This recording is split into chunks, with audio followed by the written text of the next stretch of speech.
So today we're going to cover paper 1, looking first at an overview of the qualification before looking at the structure of the 5 compulsory questions and their key content areas.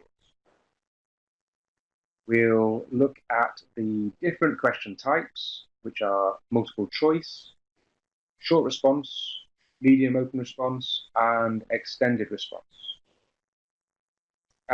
As well as questions that require the completion of tables and diagrams, and questions that require the application of computational mathematics. I'm also going to conduct a deeper dive into an extended response question, including the use of the command words, structure of response, and from a centre perspective, the assessment of those questions. I want to give you lots of opportunities to discuss and share best practice today. So we'll be having some opportunities for you to take part in some activities. And finally, we'll have a look at some of the ways that Pearson Edexcel can support you while you are delivering the qualification. So paper 1 uses a topic-based approach.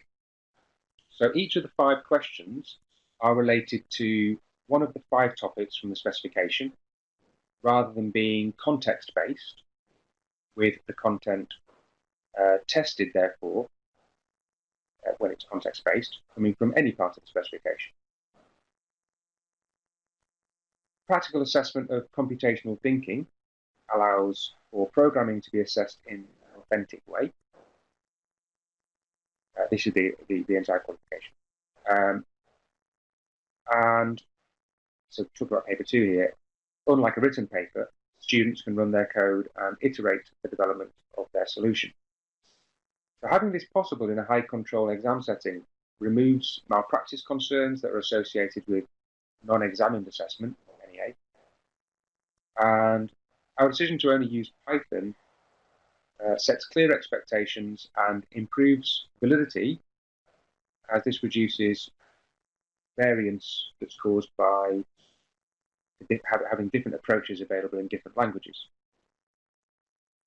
Using only a clearly defined subset of Python as our ERL, our assessment reference language, that ensures that centres and yourselves can focus on delivery.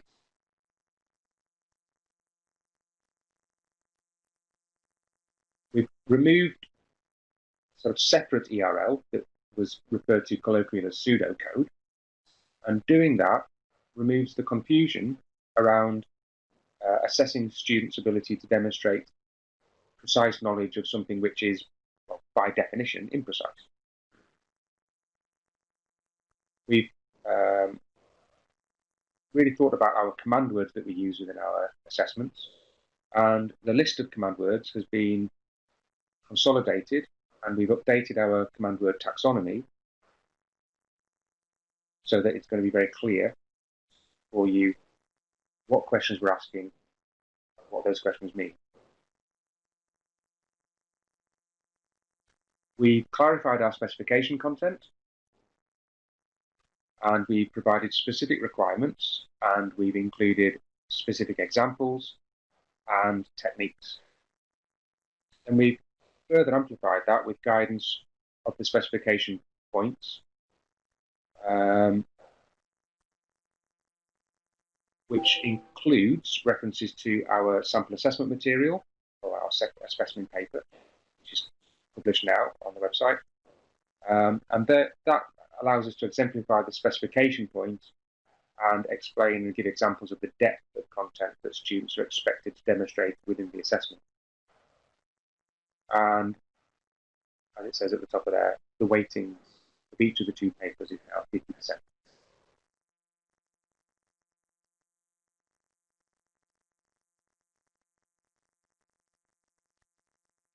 So, paper 1 assesses the principles of computer science. paper requires students to demonstrate and apply their knowledge and understanding of the key principles and concepts outlined in the specification content. Paper 1 is an untiered paper that has been specifically designed to allow candidates of all ability ranges to find questions that are both challenging and hopefully interesting throughout it. This paper is worth, as I said before, 50% of the GCSE, and as I said before as well, our command words, as they always have been, are used consistently in the paper so that it indicates to the candidates the type of response that we expect. I mentioned the topic-based approach before. So the topic-based approach removes the additional cognitive load that otherwise gets in the way, if you like, of candidates who may have had to first determine which part of the specification was being tested. So all 5 topics will be tested in every paper. Each of the 5 compulsory questions will use the headings of 5 topics in the specification, as shown on this slide here. So it's really important to note that the order of topics will change from series to series, allowing topic areas to be tested at different levels each series. Okay, so let's have a look at our first question type. So there will be 4 multiple choice questions or multiple response questions in each paper. The question will always have the command word identify, and the mark will always be 1 for a multiple choice question, and it will always be 1 from 4. Multiple response questions will have 2 correct answers from 5 choices or 3 correct answers from 7 choices.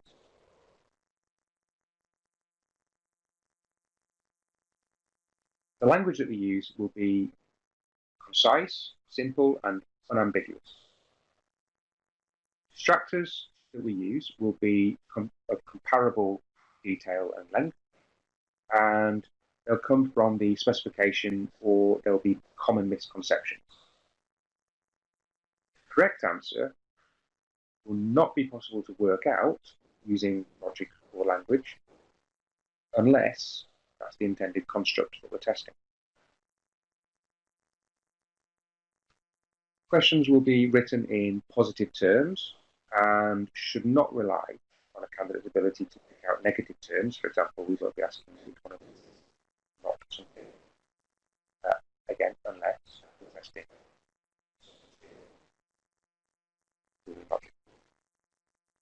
And in our multiple choice questions, there will be 4 options, and they will be arranged in alphabetical order to remove any kind of predictability.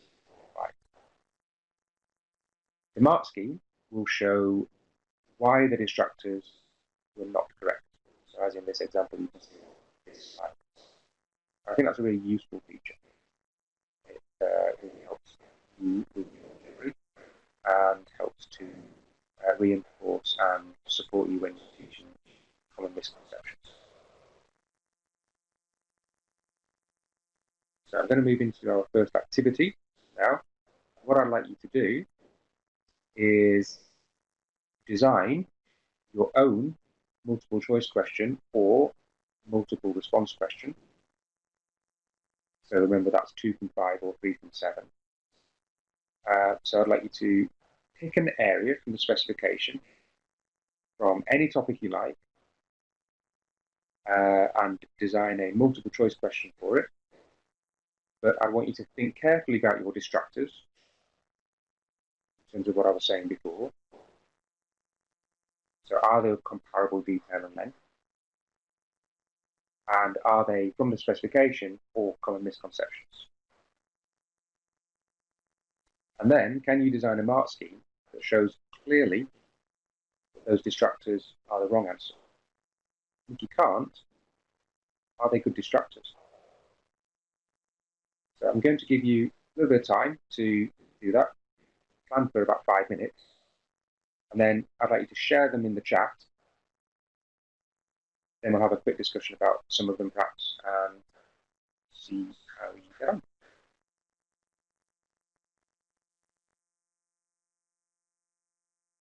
Okay, I'll just start having a look through some of these. So some of it, the first thing is the command word for this. So remember I said that the command word will always be identified. So I see a few of you have used which one or which temporary storage is and so on and so on.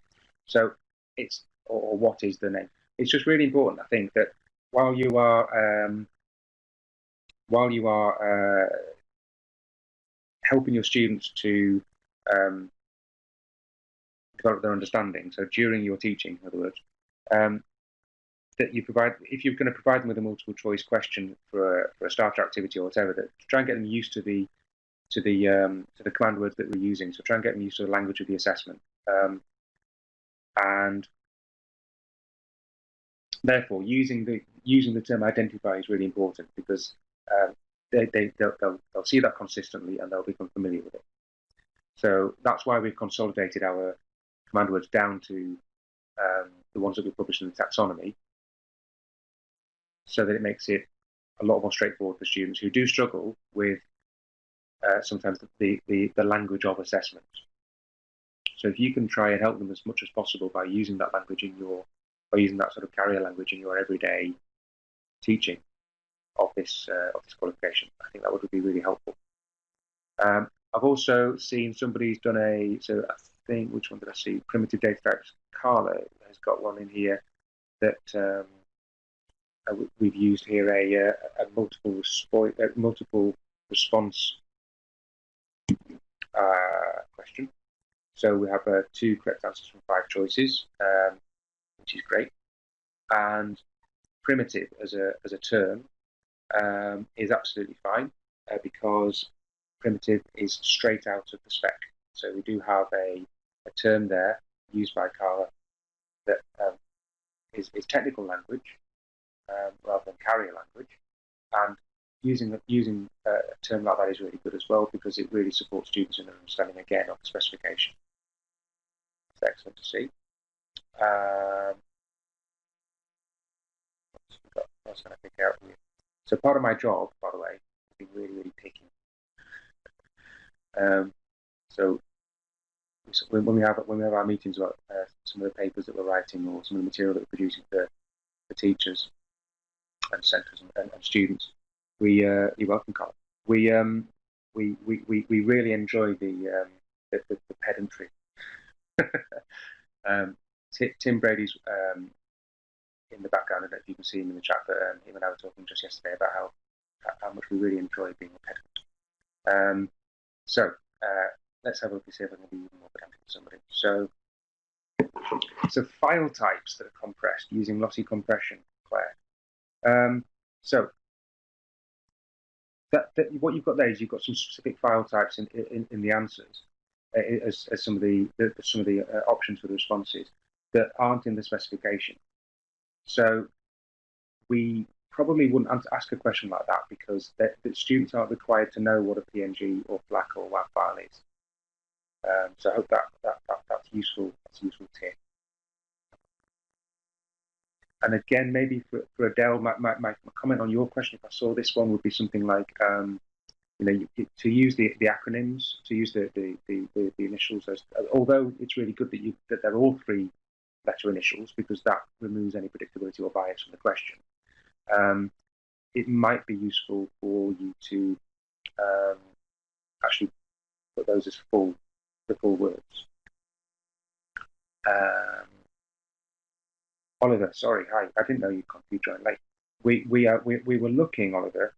We're currently looking at some options for questions that people are coming up with. So we've just talked about what multiple choice questions are and the command words that they use, and the kind of how we structure one in terms of making sure that the distractors are good distractors, in that they're comparable with the correct answer in terms of the detail of them and the length of them and stuff like that. And then delegates are now sort of thrown those into the chapter so I can be really pedantic, which is something I was saying earlier on about me. Examiners like to be. Yeah, let's face it. Yeah, so the command word taxonomy is in the specification. And for multiple choice, by the way, it's always identified. Okay, Kay, I've got a good one for you. Later on, we'll see in some of the in the specification, we now refer to anything to do with storage. We're using base 2 language for. So terabyte is what we'd use for that.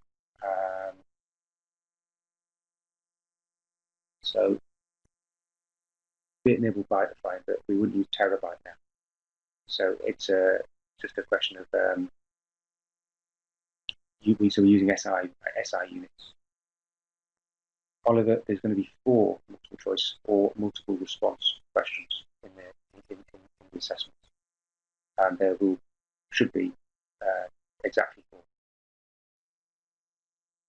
Yes, Kay. Interesting point. So Kay's just said there in the chat, as you can see, students didn't like issues and impact as they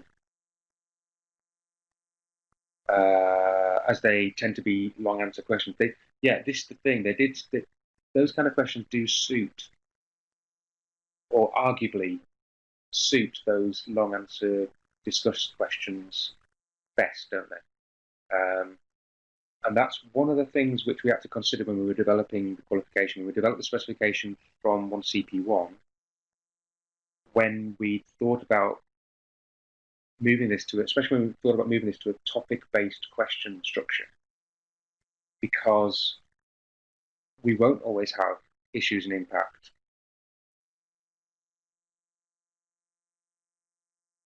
as question 5, will we? So, and as you'll see later, that kind of lent itself to be the best place where that could be that extended response question as a last question, that kind of stereotypical last question. So it's not always going to be the case that will be tested that way, and it's also interesting to think about how we would test other areas of the specification using that extended response question. So we'll look at extended response question later on. Gareth saying computational thinking can tie in with other subjects and skills students use in subjects such as maths. Use of interesting examples such as creating maps from reality to show the main abstract parts that students like doing. So brings in tasks that students may not consider as computer science, which gets them hooked, I think. Yeah, this is kind of what I was saying. This is my very my very rubbish way of saying the magic of it. Yeah, I mean, it's the way it fits into computational thinking, can fit into everything. And where you can make concrete links, or where you can make tangible links to students' experiences outside of your classroom and your subject, to show them the importance and the breadth of the reach, if you like, the scope of computer science and computational thinking. Sorry. But I agree with Claire as well. It can be a bit Marmite, right? Yeah. So it can be a real challenge, right? And that's where you've got to pitch your teaching. That's where you've got to think about which part, how you're going to focus that on individuals, haven't you, perhaps? Andrew said, I think the other reason they don't like the long ones is that sometimes the wording confuses them. For example, the digital inclusion question last year, we had some wondering whether to write about gender and race rather than have and have nots. Okay. Yeah, so that's something which we always think about. We always do go back to the questions that we've written, and we think about how they've been interpreted, and we do that during the development of the paper. We do that when we see responses before we set the marks, before we finalise the marks scheme, and then we look at it during the development of the questions later on as well. So we're always learning from what we do in our assessments, and we're always evaluating what we've done. And we're hoping, well, we'd like to think that because we do, that we're always iterating our development and learning from what didn't quite work as well as we'd like it to have done.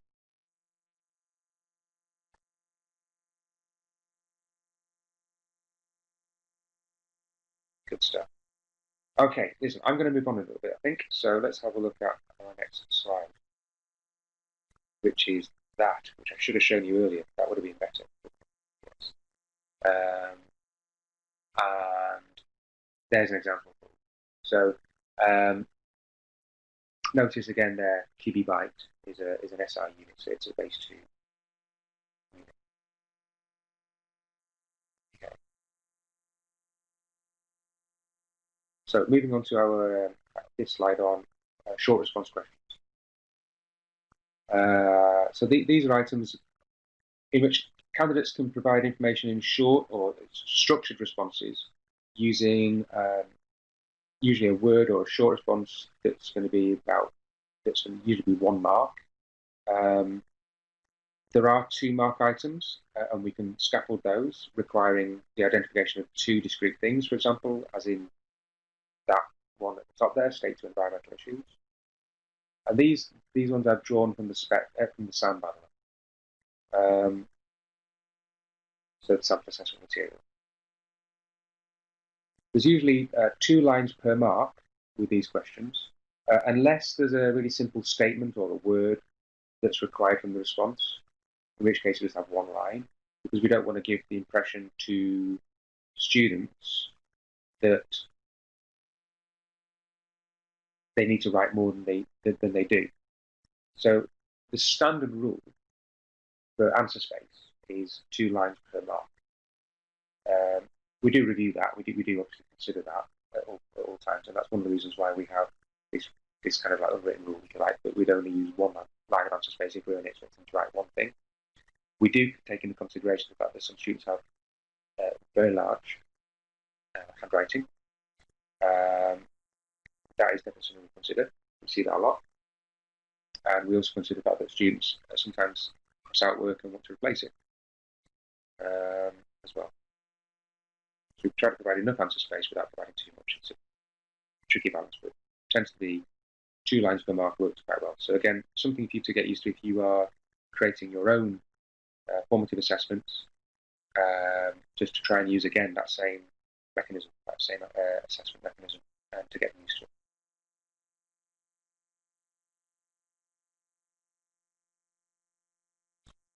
We give, as we'll look at later on, extended questions. We give those a full page of answer lines, rather than for a 6-mark question giving them 12.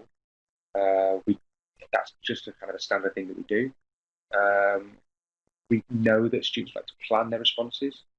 We know that they like to write out the main key areas that they'll talk about. So that's part of the reason why we do that. We don't expect a full page of a response. They don't get all marks. They're not limited to any marks if they don't write to the bottom of the page. So we do that so that they've got plenty of space and so that they've got some planning space as well. And they can always, of course, as you know, ask for additional sort of paper while they're writing as well, so additional response pages.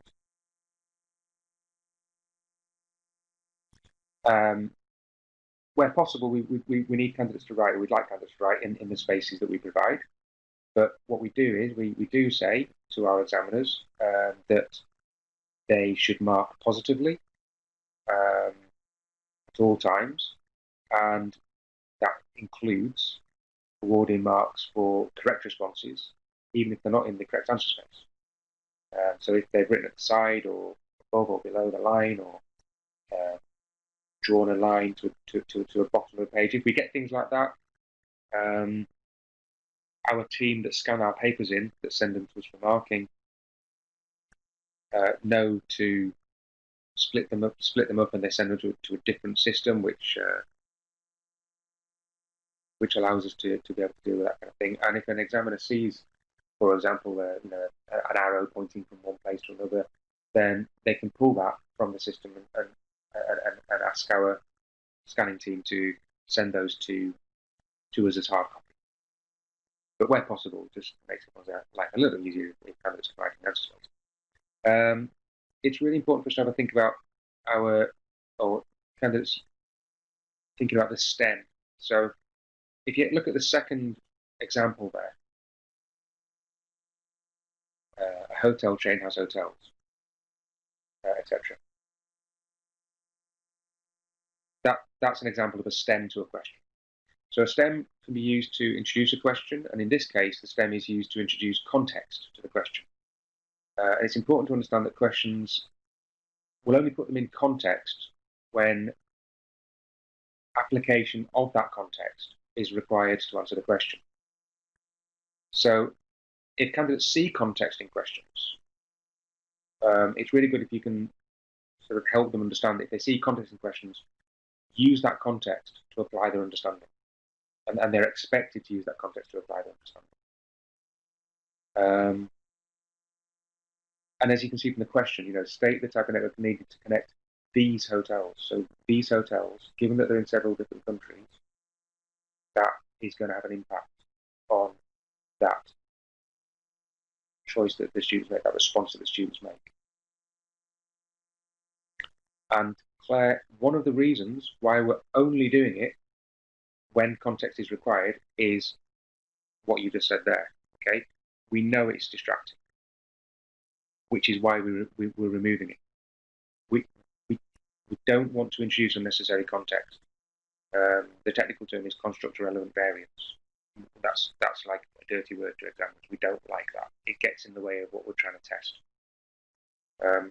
So we have removed that wherever possible. So when we're testing application, it's a higher cognitive demand, and that allows us to test our assessment objectives that require that higher order cognition. So our application knowledge questions, our AO2s, assessment objective 2s. Our mark scheme, as you can see there, for a short response question, will contain a selection of acceptable answers, correct answers. And where possible, we'll try and make that list complete. But there are going to be more correct answers than it's reasonable to include in the mark scheme. But our indicative responses will be provided, and examiners will be trained to award those as appropriate. So again, it's about that positive marking. And we try and find as many as we can when we're developing the mark scheme and when we're training our examiners before this series when they mark the papers, to try and give them as many examples as we can of that exemplify correct responses. And as much as possible, we'll put all of those into the mark scheme, but sometimes that's not appropriate because we have so many in there. So in that case, we provide as much exemplification as possible, and then we rely on our professionalism of our exam teams.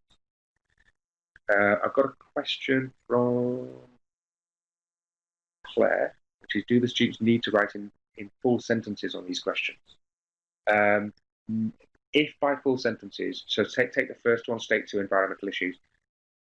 If by full sentences you mean what I remember being taught in English, which was 2 environmental issues associated with the disposal of digital technology are, the answer to your question is no, they don't need to do that. I hope that's answered your question. Kay has asked, would you give a mark for dangerous toxins if they didn't mention into groundwater?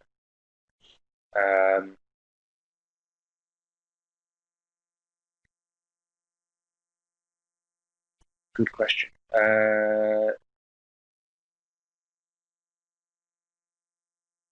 Probably, yes.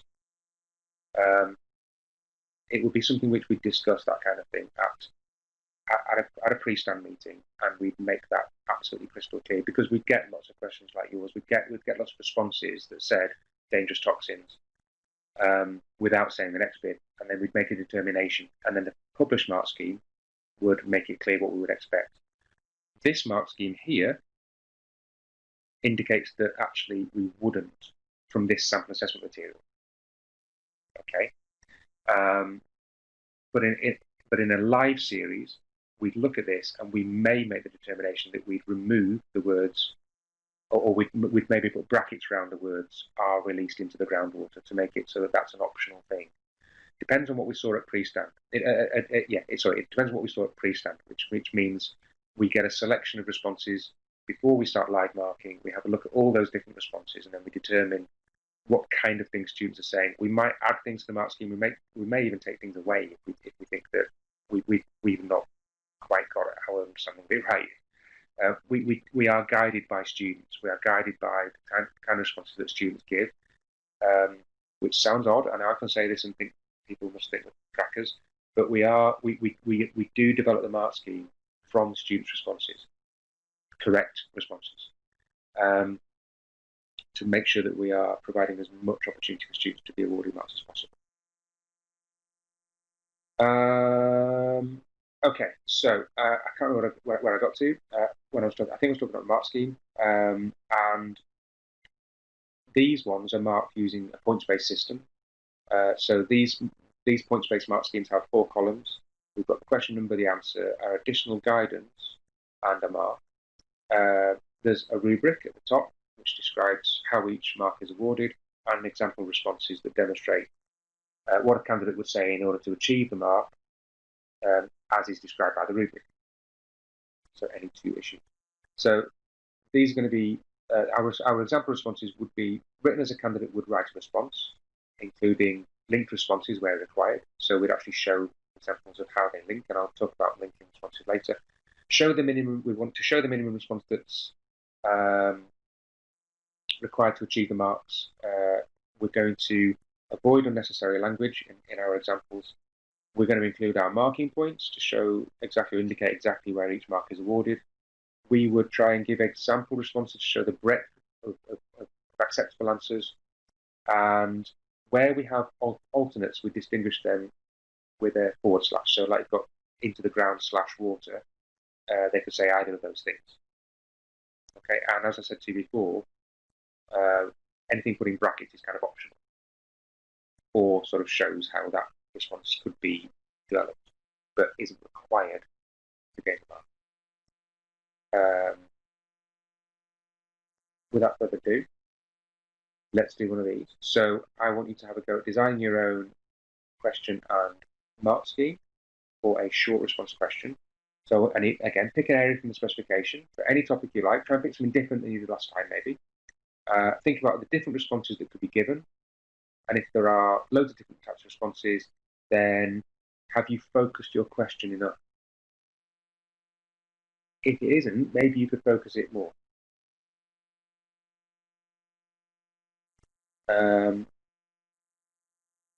Those are our command words that we would use. So you've got give, state, name, and define. One question for you is, do all of those command words work in context?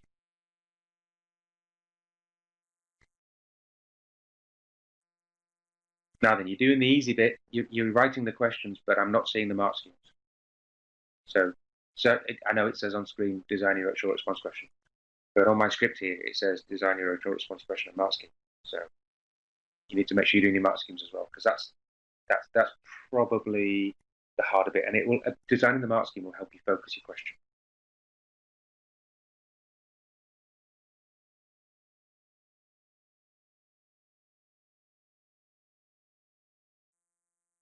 No, Nicola, we'll ramp them.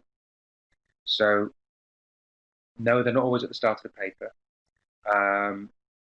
We will use them when they're appropriate. What we'll try and do is ramp the paper, which means probably within each topic, which means that they'll get harder, and then beginning the next topic, they may get harder. We'll try and ramp the whole paper as well, though, so that what we don't want to do is lose students early on.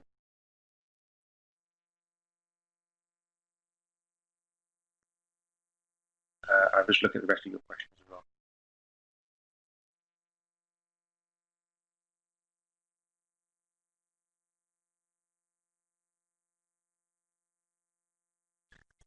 No, so no, that's kind of what I'm saying, Nicola. It's going to be, so what they do know, the best thing about the topic-based approach, right, is it removes the cognitive load that's required by a student who has to try and work out what that question's testing. So what we're saying is our topic-based question paper will have at the top of it the name of the topic, and it's absolutely clear to the candidate then what it is they've got to write about. So that is the biggest benefit. But by doing that, it makes it more difficult to ramp the paper, but that's our problem. And really, all you need to tell candidates is that there'll be a range of questions that we've been talking about, so multiple choice, short, medium, extended. Some of them will be applied, there'll be computational mathematics, there'll be questions which require them to answer tables, answering tables, maybe a diagram, etc. But that it'll be really clear what it is that they've got to do, and it'll be really clear what the question is. And if you give them, if you can sort of give them some exam technique training in terms of the command words, that's really going to be fantastic. And you'll see when we come to look at the medium response questions, there's some particular stuff with that I think is really important. And it's very, very useful to candidates, really useful to students to know what that command word is and the answer mechanism that they should use. So let's have a look through some of these that are in our delegate chat window.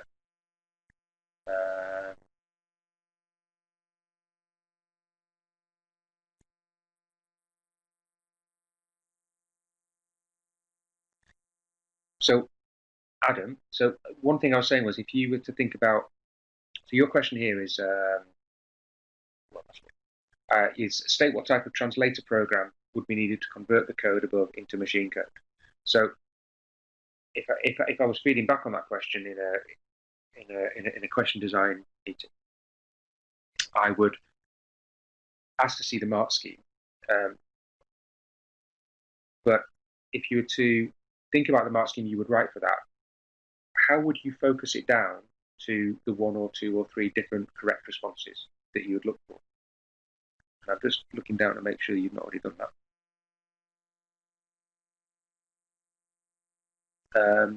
Can I ask Nikki, can you put that delegate chat window so that I can, without having to scroll up and down, can you make it so that I can see it, so you can elongate it vertically, please?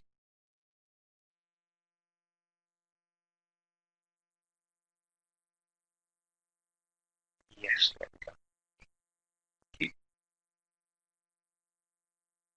Okay, so back question, which was Adam's question. So, what type of translator program will be needed to convert the code above into machine code? Okay.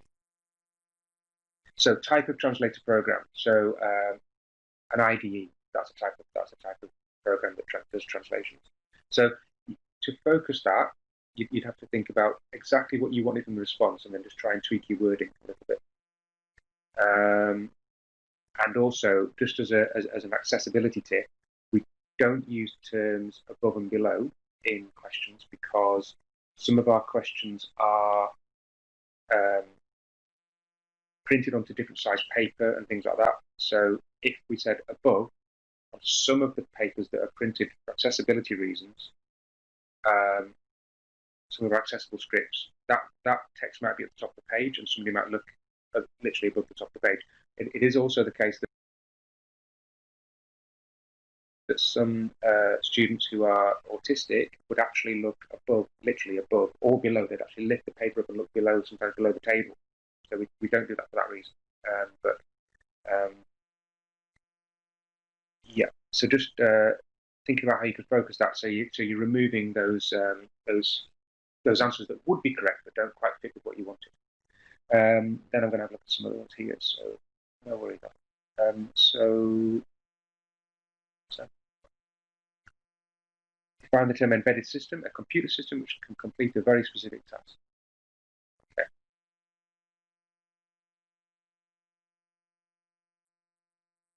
And I think the second part to that would be that forms part of a larger mechanical device.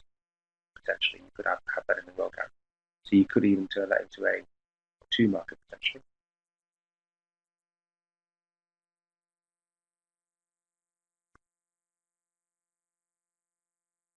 example of an embedded system. So any suitable example. Okay, Andy, so that becomes problematic a little bit because there are so many correct answers there. You either need to have, a dictionary-sized mark scheme, or you need to really trust that your exam team are going to be able to pick up on every single correct answer. And that's a difficult balance to strike. Name 2 protocols used for email communication. Okay, sounds good. Define the term lossy compression. Results in the loss of data. I like these are brackets, Carla. Nice. Loss of data reduces the quality of data. So the only thing I'd say there is the word quality. Now, quality is we try and avoid using the term quality. We kind of have big arguments about this as a team when we're doing our pedantry business about whether we would accept quality or whether what we really want to know is it the reduction in the representation of the original. So if you could teach that instead, that'd be fantastic, because what does quality mean in the end? And it's a kind of one of those arguments that we have: is it something we accept from GCSE standard? Is it more of a key stage 3 thing we'd accept from that level? Stage 2, so it's really a reduction in the representation of the original image or photo or sound or whatever. Okay. CPU. The purpose of the CPU. Okay. The purpose of the CPU. So, yeah. Okay. Does the CPU have more than one purpose? Arguably, the components within it have their own purposes, and would you accept, therefore, if they responded by saying to carry out arithmetic and logical calculations, or to make logical decisions? Say 2 purposes or functionality of the utility software. Okay, yeah, no problem. Yeah, that thing, Carlo, that would be spot on. That kind of thing. So definitely results in the loss of data. Yeah, and that's important as well. And in that case, it'd be really good there to say what we do there is we'd probably embolden the words of data, because that's the important thing, because defining lossy by saying results in loss wouldn't be any good. So we'd exemplify that we were really interested in the fact that it's the loss of data by emboldening the words of data. So I'm going to move on to have a look at our medium response questions now. So sometimes we call these open response questions. They usually require responses that are a couple of sentences in length or a short paragraph. They'll usually require some structure to the answer, and it's going to be really clear to the candidate precisely what information we require from them from the command word, nothing else. So to ensure our clarity for candidates, we're going to use one command word in our question. It's either going to be describe or explain. The mark scheme is going to show linked responses that will demonstrate how partial marks can be awarded. So it's not all or nothing. It's going to be the ability that candidates should have the ability to be able to gain 1, 2, 3, or 4 marks. Medium response questions like this are marked again using a points-based mark scheme, and marks are awarded for each piece of relevant and accurate information that's provided. The command word describe, like here, requires a candidate to give an account of something or a linked process by which something happens. Statements in the response need to be developed, as they're often linked, but do not need to include a justification or reason, which we would only expect from an explain question. So an explanation requires a justification or exemplification of a point.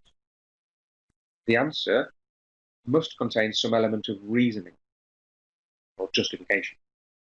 So that could include mathematical or logical explanations. And the mark scheme will have marking points which are linked together. Mark schemes will demonstrate a model structure for responses using connectives like because, as you can see in here, which can be used by candidates to structure their answers.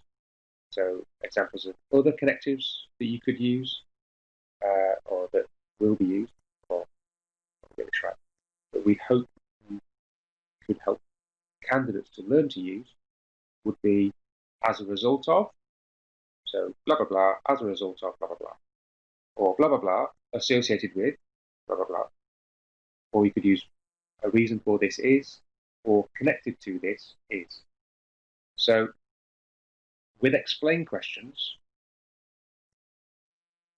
I think if you're giving an explanation, what you're looking for is a reason. So you're looking for this thing because this thing. So my tip with my students is to write the word because in the middle of the answer space, and then write their answer in, because they have to think about, forces them to think about creating a linked response if they do that, and you may or may not want to take that tip.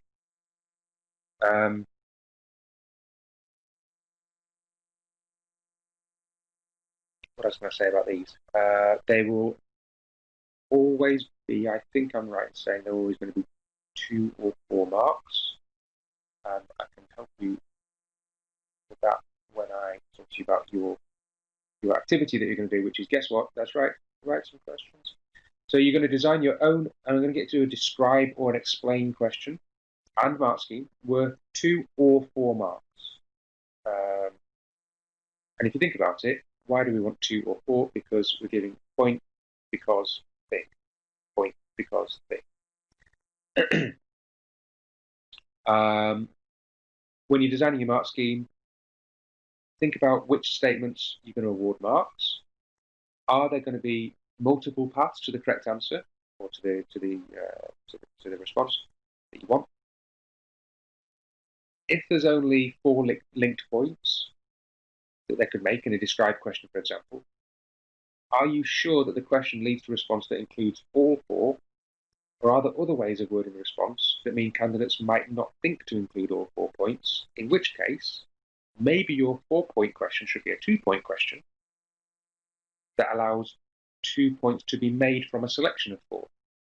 But then, does that make it too easy? There's another consideration.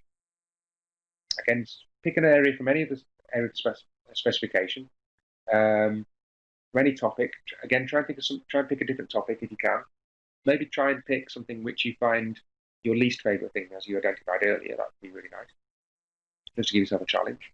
And if you're going to do your explain question, or if you're going to do an explain question, consider how the question will lead to the use of connectives like because, as a result of, associated with, the reason for, connected to. Okay. Again, I'm going to give you 5 minutes to have a think about that.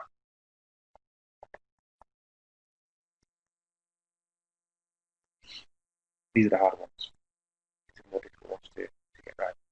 It's really good to do this. Students, and I tell you, a really good exercise for students is getting them to do this, getting them to create these, because then they really get an understanding, this metacognition. Okay, so they get the metacognition of what is this? Because they have a go at doing it, they apply their understanding.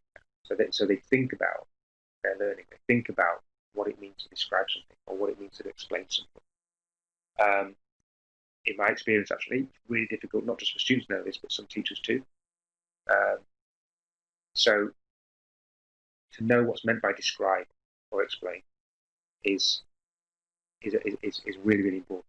And we will only use these terms in the right way. So we won't ever have a question on my watch that is explain how, because that just doesn't make sense.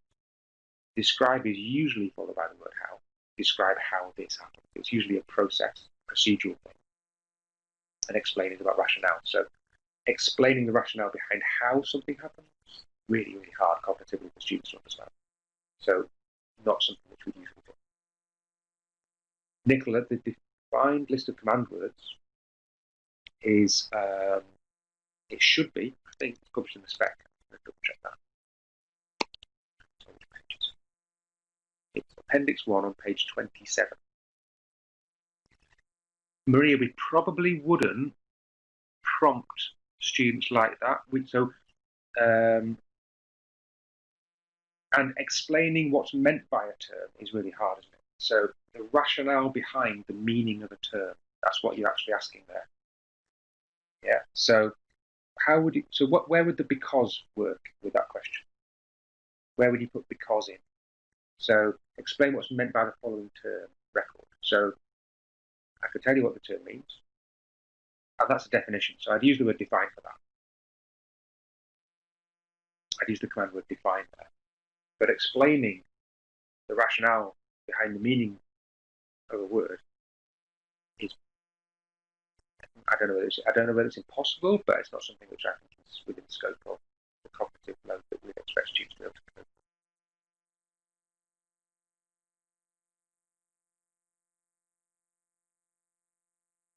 Carla, explain the benefit of using a wired connection instead of a wireless connection to connect the device to the internet.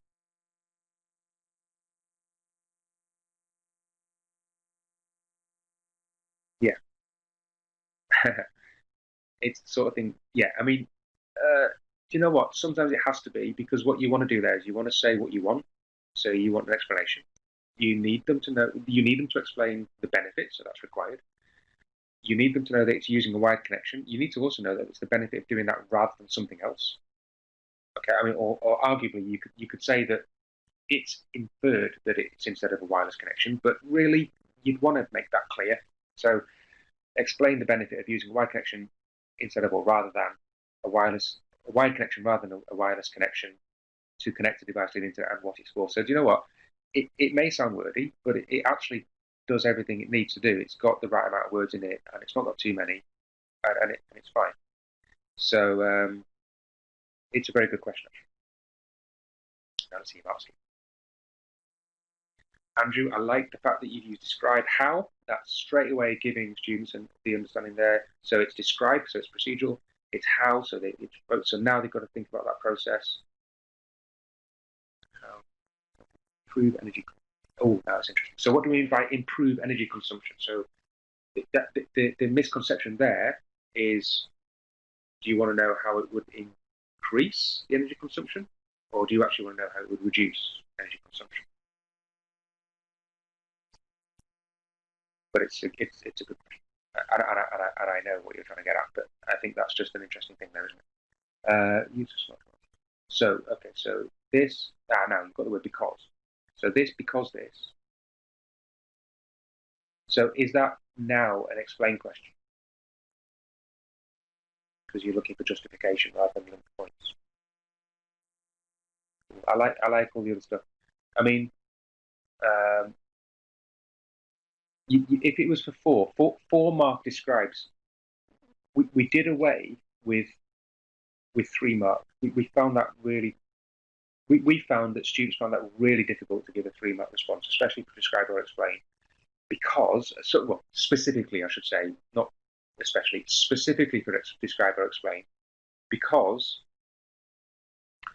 they stop writing. They think they've written enough, and if you thought about it, sometimes they're probably right. You know, they'd write something, and because they don't see the mark scheme, and it's really annoying that we don't want them to stop writing because they think they've said enough, but they've not matched our mark scheme. So 2 or 4, 2 much more straightforward for them to understand what to do. 4 even harder, but to give 4 linked points there, it's not impossible. It's something which we are more than able to do, and it's in our writer's guide that we use. We would do that, but we need to be sure that there was 4 really clear link points that they could draw out the question like this. Again, this is going to be the more difficult one, which is why it's sort of at this point in.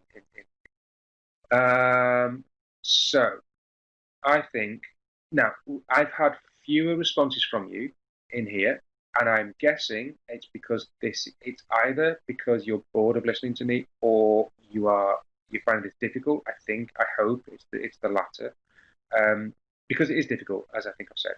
Okay, the mark scheme is more work, Carly. Yes, so I mean, let's be honest. It is difficult to write these questions. Okay, So, and it's difficult to write these questions, and now you can see the kind of challenge you're going to have when you are giving your students some of these, when you're giving your students some, what's the word I'm looking for? Brain's gone.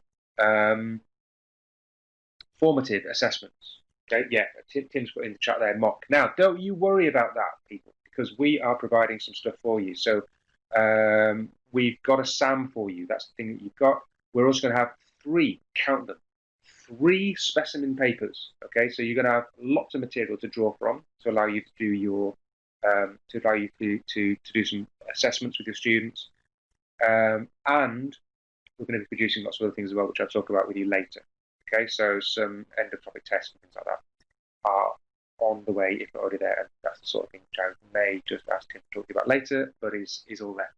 So I'm going to crack on a little bit because we're now going to have a look at slide 17, and we're going to have a look at extended response levels based questions. Okay, so these are always going to be worth 6 marks. I say these, there will only be 1 in the paper. The cheering already. There is only going to be 1 in the paper, and the command word will always be discuss. And there we go. That's a good thing. So discuss questions require candidates to identify the issue or situation or problem or argument that's being assessed within the question. They're then exploring all aspects, or as many aspects as they can, of that issue, situation, problem, or argument, and then investigate it by reasoning or argument themselves. And they're obviously expected to produce an extended piece of writing. The extended response questions have indicative content, and I'll come to that in a minute. One really good thing I think you'll like is the words, the 4 lines at the bottom of that question. Your answer should consider. So, again, something we have worked on to support students, to give them some scaffolding where appropriate. And this facilitates the student's response. Somebody before said that they weren't quite sure what they needed to write about. Well, here you go. Okay, here it is. What we're looking for here is your ability to, sorry, when we talk about you, I'm talking about candidates. What we're looking for candidates to be able to do, again, I'll talk about it again, we're looking for them to identify the issue, explore it, and investigate it. And this is the key thing, using reasoning or argument. We're looking for them to reason in an extended response. So we're helping them focus their response by giving them the sorts of things which they need to talk about. And I think that's just massively helpful. Thank you, Carla. And that will be really, really helpful to candidates. And again, if you are developing your own formative tests, try and use this structure because it will get them into the habit of knowing what's coming. Yeah, they'll be familiar with what's coming up on the live assessments. Splendid. I was talking to you about the levels-based mark scheme and first of all, the indicative content, sorry. So the mark scheme for this, so I'll just go back to the question. So there's the question. And the first thing in the mark scheme is the indicative content. So again, these are traditional questions, I suppose, that require a response to written prose. And the indicative content reflects the specific points that a candidate might make when answering that particular question. Okay. And there are then also level descriptors that articulate the related skills that a candidate is expected to show when answering the question. Indicative content, go back to that, this stuff here, okay, it's by its very nature, it's not required, it is indicative, but it is the type of factual content that candidates could have used, or we think the kind of thing that candidates might talk about when they're constructing their answer. We don't provide too many, if any, constructions or links. That's because all those higher order skills are already in the descriptors here. Yeah. Because that's what's being assessed really. And secondly, we don't want to give a model answer. We just want to provide indicative content. We do release in our examiners reports, there will be, and I wouldn't necessarily describe as model answers all the time, but we do release exemplar, not exemplary, exemplar responses with commentaries. Okay, so that's something else which is available to you as support.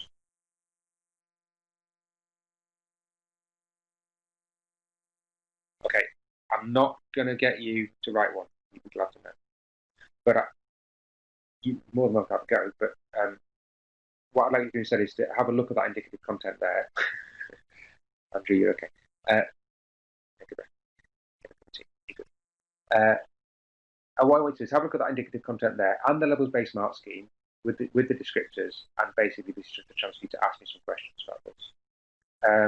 I've had a question if SPAG, spelling and grammar, is not assessed, and that's correct. It is not assessed. So this is something which I was really happy to see disappear some years ago, because we don't test. That's not our construct. We're not interested in spelling and grammar. With respect to spelling and grammar and all things spelling and grammar, it's got nothing to do with what we're trying to assess. It's outside of scope of the subject. It is irrelevant to the construct. And as I said to you before, construct irrelevant variance is not something we like to introduce into assessment. So indicative content here, and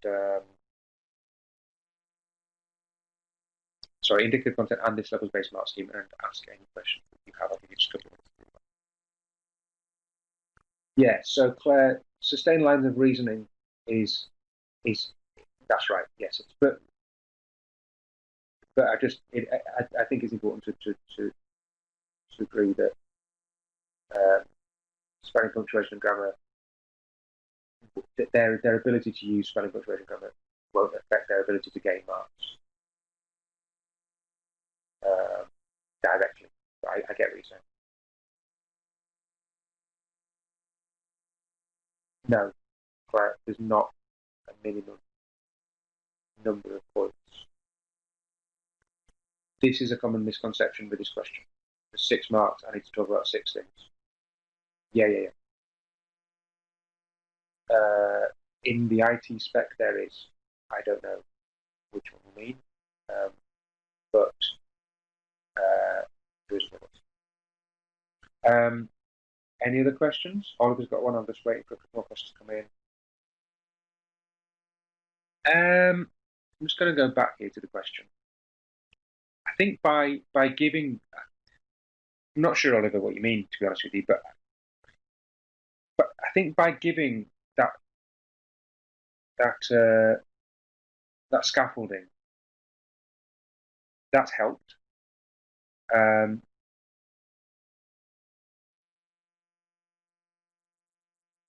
And as students get more and more used to writing these and making links between points, they will get more confident with them. And I can't really go into much more than that. I don't know how else to answer that, I'm afraid. So we mark these on a best fit basis. So, I mean, I think the descriptors for the levels are fairly clear. And it's important to note as well that those descriptors are for top of level. Okay, so each one of those descriptors is for the top of the level. And if a candidate does clearly meets that descriptor, they get the mark for that for the top of that level. So level 2, 4 marks. If you do a little bit more, they can creep into level 3. That's something else to consider as well, especially if you're marking formative assessments and so on. So Carla, we're looking to publish a specimen paper. I think I'm right in saying, and Tim will correct me if I'm wrong, I think I'm right in saying the 21st of September or round about there. So that's going to be another set of questions for you. The online exam question bank, including more sample questions. Not for this spec because we haven't had a series yet. It's the best answer that I guess. Okay, so I'm just going to move on. All right, so here we've got a extended points-based question. So there's 2 extended response questions. One is the one we just looked at, which is the extended prose response, and the other one is this one. So one is levels-based and one's points-based. So this one is also going to be worth 6 marks. And this is not going to be an essay. So examples of things that we could ask here are a flowchart, for example, in question 5e from the SAM here, or any other way of representing an algorithm, or a network diagram, etc., etc.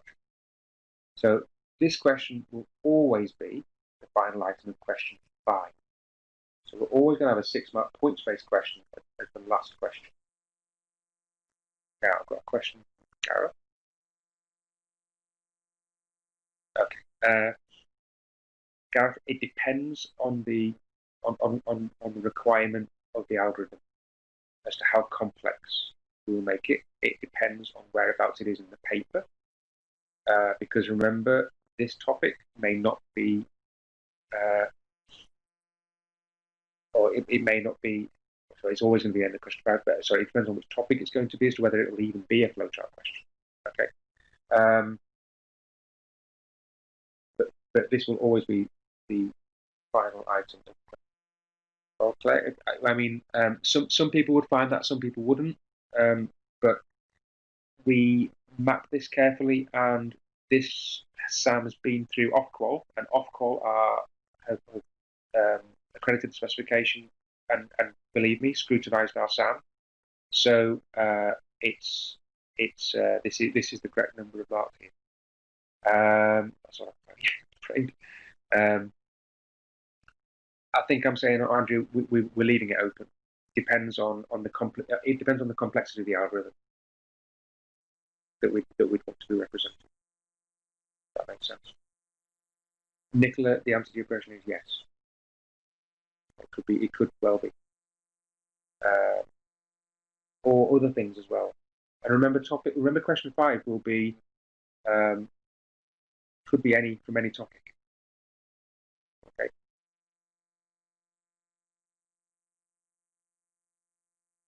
We aren't going to use visual language, Gareth. In fact, the Ofqual subject level guidance is that we can't. That's why you don't have visual language. Yeah. So the topic, Nicola, would be the whole question. So question 5, the heading for the topic would be, sorry, the heading for question 5 would be the topic. So the last question of question 5, whatever that question, whichever topic that's covering, would be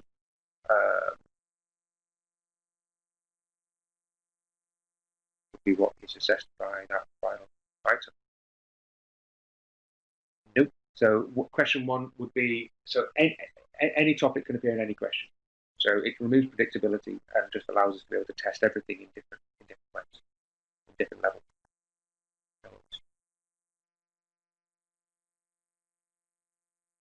Writing Python code for any of these types of questions, that is a paper 2 thing.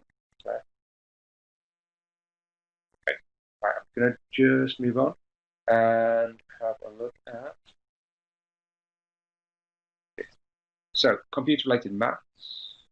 The off-qual subject criteria for computer science requires that some marks for assessment objective 2 are assigned to computer-related mathematics. So both external assessments, that's paper 1 and paper 2, will each have marks allocated to the assessment of computer-related mathematics, which will include mathematics assessed in AO2. Okay, so some won't be AO2. So remember, AO2 is application of knowledge and understanding. Questions having computer-related mathematics are those where students are required to demonstrate their understanding of arithmetic and logical operation. Arithmetic and logical operators, such as those on the slide here, and the use of the less than symbol, for example, so relational operators.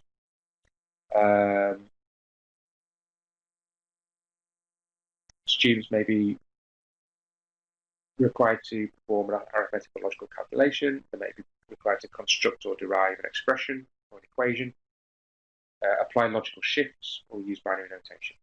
Okay, so computer-related maths is in the assessment frame.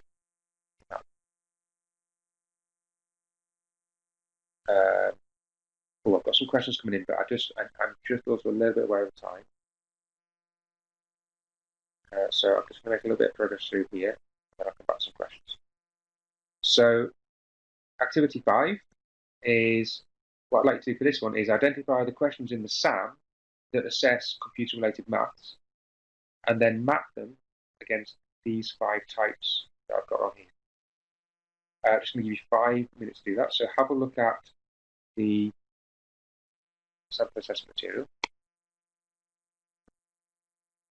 and see if you can identify the questions in the SAM for paper 1 that assess computer-related mathematics.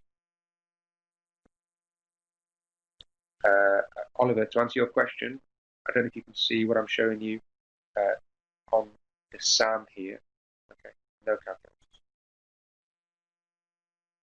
So computer-related mathematics, we don't ask them to produce the result of the calculation. We ask them to produce an expression, mathematical expression. If they manage to compute the answer and give the result of the expression, we have in the past given full marks, because therefore, if they've done that, they've quite clearly been able to construct the expression if they've been able to derive the answer.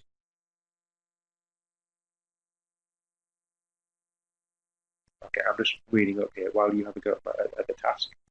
I'm just going to have a look and see questions that have come in.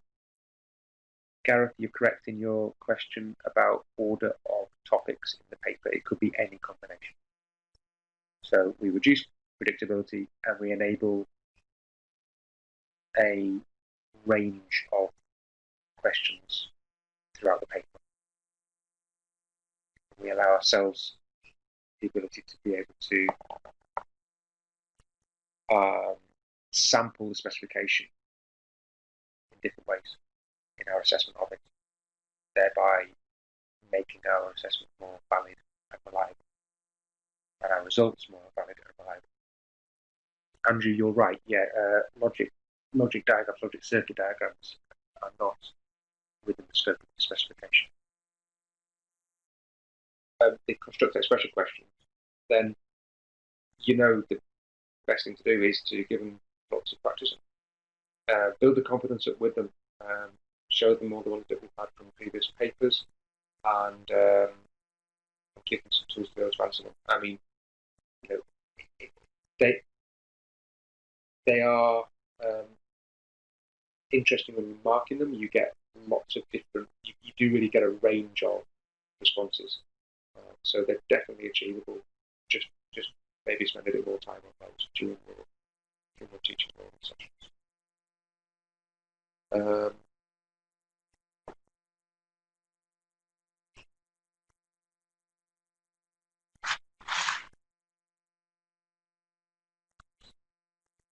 Okay, I'm just going to walk through these a little bit. I think we're about quarter out in the end. I expect this to be a bit further on by now, so I'm just going to move forward a little bit.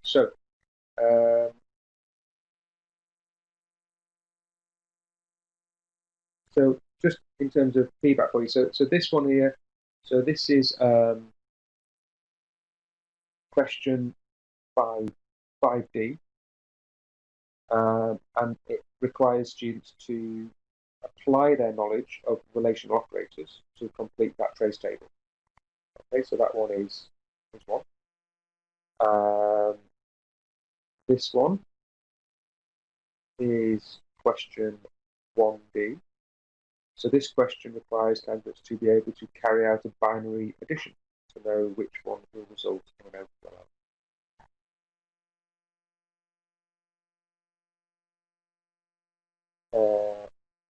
There are 3 questions that require students to construct an expression. There's 1C2, 1H, and 2E.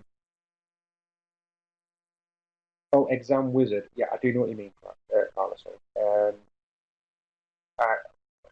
Exam Wizard, to the best of my knowledge, Exam Wizard pulls questions from past papers. So because there have been no past papers for this specification, obviously, because it's first assessment 2022, then there won't be anything in Exam Wizard for you, which is why we're producing 3 specimen papers. Okay, so you've got the SAM, which is sample assessment material, and then you've got 3 specimen papers as well. The first one's coming in September. Okay, this one here on slide 29. I think the term construct expression requires a bit of clarification, especially with some of the queries that we've had in here today. So there's no requirement, okay, for candidates to carry out the calculation, because that's what calculators are for, right? We need to see, however, that students have the ability to understand the process. So as shown on that slide there, okay, 1C2 is an example of this type of question. So this one where the system stores images of cardinal points. Okay, so applying logical shifts. So there's nothing in the SAM, nothing in the sample assessment material that requires candidates to do that. But if you need to find examples for questions like that, you can have a look in past papers for 1CP1.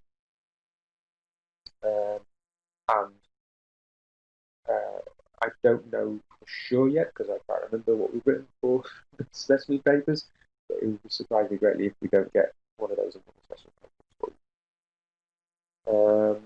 Okay. And finally, the binary notation. So you've got 2 there, 1B and 1F1, and those require students to use binary notation. Where I think I've shown you construct an expression there. You're correct. It's a non-calculated paper. They're not allowed to use an exam. It's not optional. They're not allowed one. Okay, tables and diagrams. So here we've got question 2B, which is actually the question on the left. And that's an example of a question that requires students to fill out a table with the correct information. Okay. 1G, top right, requires students to complete a diagram. And 5B, bottom right, requires students to represent a network diagram. So those questions are marked using a points-based mark scheme. And points awarded for each accurately drawn or completed element of the table or diagram. There are so these here are not the only types of questions that can be assessed this way, and other specimen papers, as I've said, that will be published soon, are going to show examples of how these mechanisms can be used to test other areas of our content.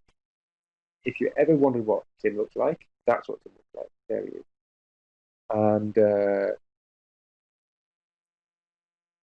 our support is all kind of laid out here. This event is one of our Getting Ready to Teach events. And we're using these to introduce the specification for you and to introduce the papers. These events are going to cover the resources that are available, such as the Getting Started guide. We've got an editable scheme of work. And we've got other resources that have been worked on now, like the specimen paper that I've talked about. There's also exemplar student work with examiner commentaries, which we're hoping to issue to you in September this year. These events are also going to deal with progression between GCSE and beyond, so going beyond GCSE, and we're going to point towards existing online resources and services that you've already talked about today, including Exam Wizard, Results Plus, and our Access to Scripts service. The June 2020 version of our scheme of work is basic with just editable content, but in September we're going to be issuing you some additional resources, including our interactive scheme of work. We're going to be, and also the National Centre for Computing Education, or the NCCE, which you've probably seen, and loads of other people. And that's going to include a range of practical programming activities with solutions to those activities. We're going to include some real-world case studies for you. We've got free videos and downloadable PDFs of people in industry talking about how they use their skills and the sorts of skills that students are learning in computer science. We're working with big industry names that students will definitely recognise, so that's kind of engaging for them to help them feel more confident to bring the content to life for them. We've got a thing called Boot Up Teacher Guidance. We've got some ideas for practical programming lessons. We've got creative ideas and resources for practical programming, like a library of Python programs with live data sources. We've got step-by-step guidance in tricky areas for anyone who wants to refresh their knowledge. So Boolean logic is one area in there, that's LSpec. How much depth do you need to go into? What do students need to know? Where can you find out more support for this area? That kind of thing will be covered. All of this is going to be free and available from September 2020. And we're also going to have a new student book, a revision guide, a workbook to be issued, all of that during the first year of teaching.